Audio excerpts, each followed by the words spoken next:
Then the destruction of old Blawayo, the one which is under reconstruction at the moment. Then the departure by King Lobengula, up north, leading to the Battle of Pupu in December 1893. So the story to it is that as King Lobengula was moving north, a column led by Major Forbes was pursuing King Lobengula. The intention was to capture the king and totally subjugate this part of the country. When they got to the Shangani River, that year the rainy season was extremely good.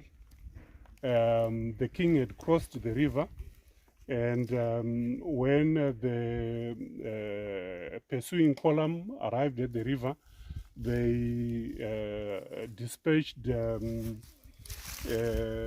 small column led by Major Alan Wilson to go and inspect the whereabouts of the king in this area. The rest of the column remained the other side. During the night, heavy rains, continued, and then this column, which was under Major Alan Wilson, was now marooned this side of the river, cut away from the one that was under Major Forbes. King Lobengula and his impis then decided to deal with this column, and this resulted in the Pupu Battle of 1983 on 3 and 4 December 1893.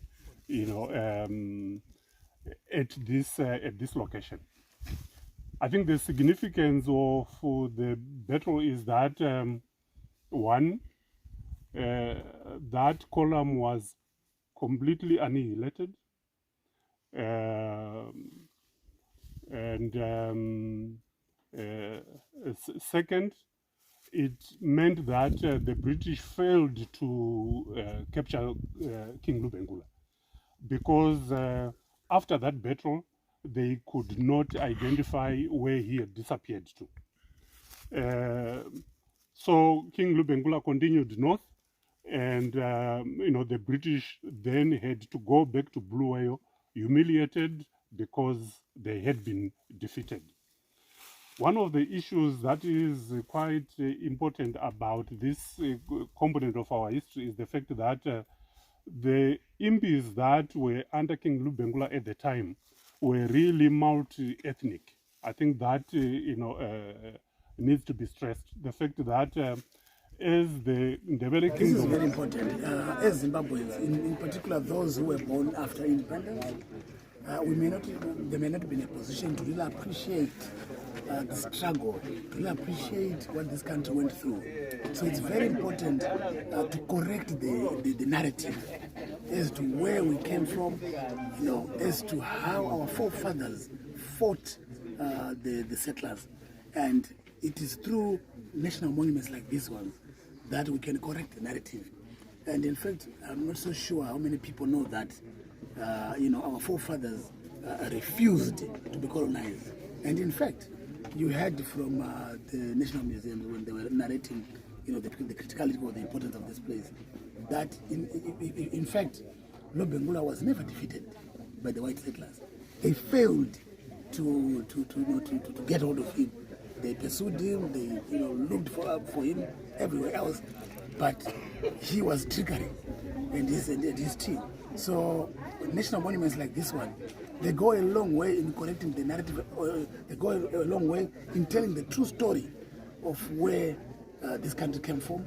The monument tells the true story of the battles that our people went through, the battles that were won even back then.